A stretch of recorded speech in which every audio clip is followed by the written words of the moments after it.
Welcome back to Miss Novi's channel.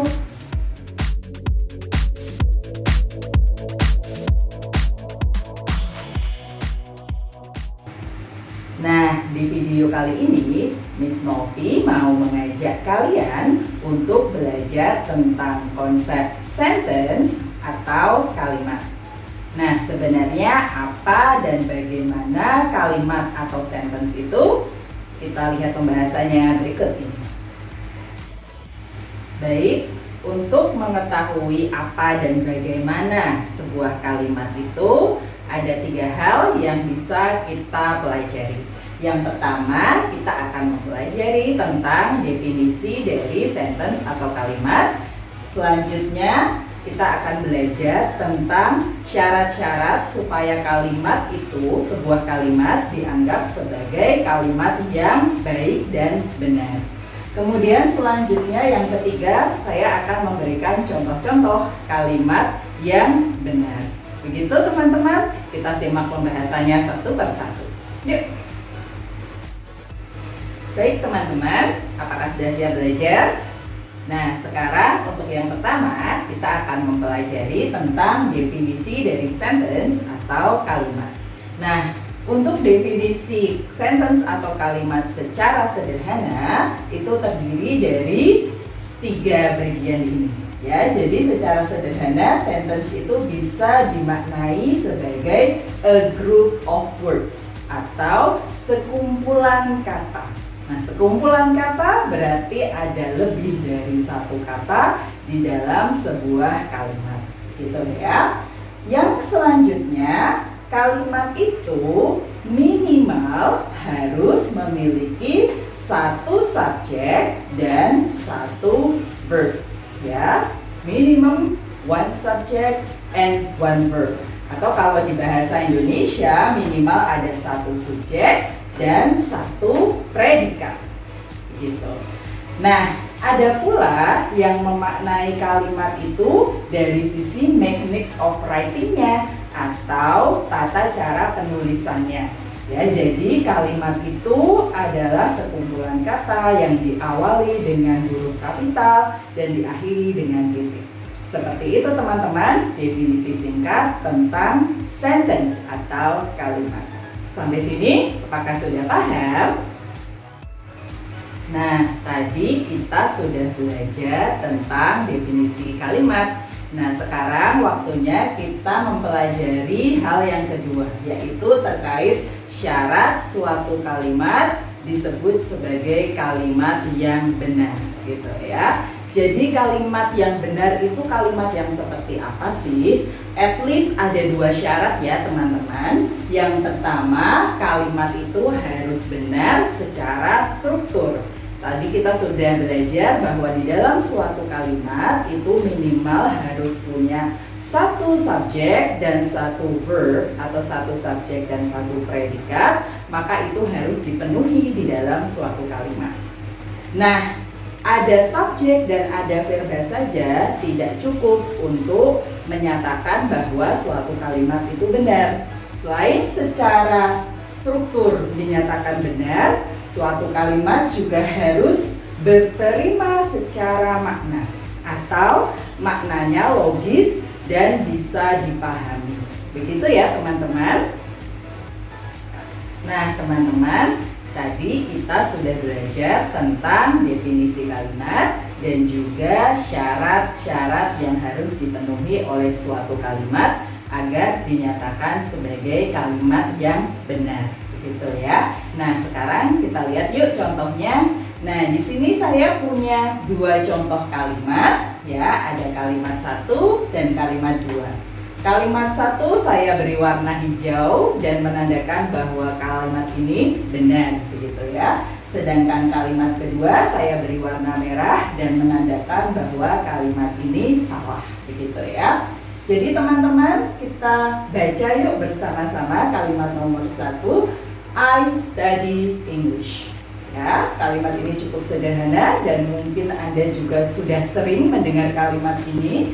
Nah, kalimat ini mengandung subjek I dan mengandung verb study, begitu ya. Jadi kalimat ini sudah benar secara grammar, secara tata bahasa. Sudah ada subjek, sudah ada verba dengan urutan yang benar ya teman-teman. Nah, oleh karena itu kalimat ini benar.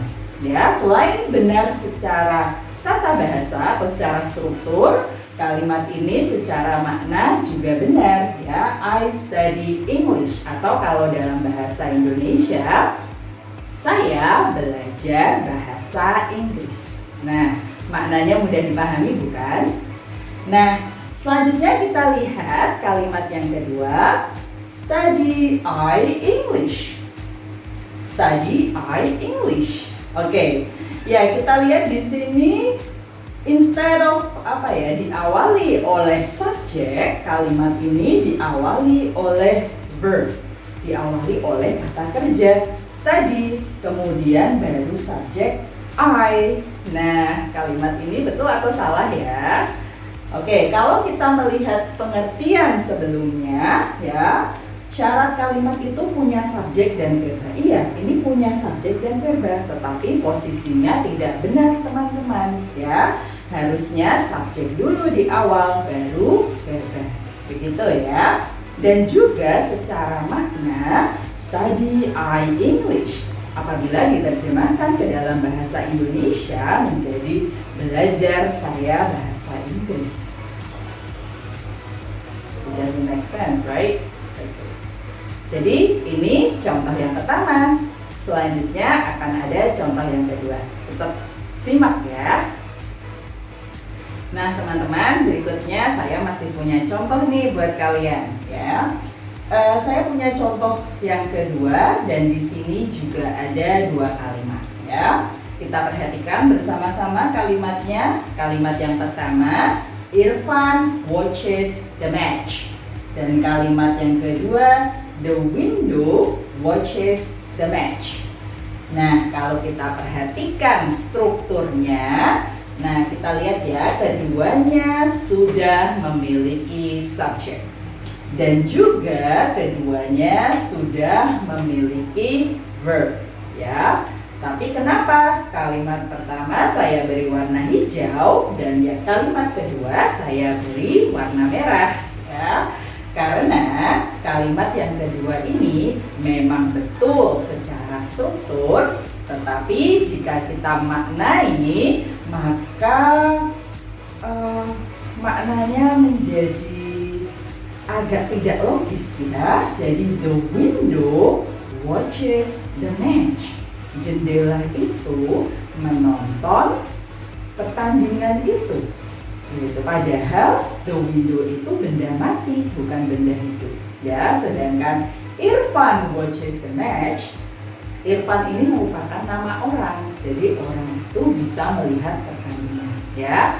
Oleh karena itu, teman-teman sekali lagi dalam membuat kalimat ada dua syarat yang perlu kita perhatikan. Yang pertama harus betul secara struktur ya, jadi ada subjek, ada verb atau subjek dan predikat dengan urutan yang benar. Dan yang kedua, maknanya juga harus berterima atau bisa diterima secara logis begitu ya. Baik, itu dulu teman-teman pelajaran kita hari ini. Jika masih ada pertanyaan, please feel free to write down your questions atau komentar apapun di kolom komentar di bawah ini ya teman-teman. Nah teman-teman, itu tadi pembelajaran kita hari ini terkait dengan konsep sentence atau kalimat. Semoga video kali ini bermanfaat untuk kalian semua ya. Sekali lagi, jika masih ada pertanyaan atau komentar atau materi-materi selanjutnya yang ingin kalian pelajari dan ingin saya buatkan videonya, silahkan tinggalkan komentar Anda di kolom komentar di bawah ini ya. Oke, sekian dulu video Miss Novi kali ini. Sampai jumpa di video berikutnya. Stay safe and see you everyone.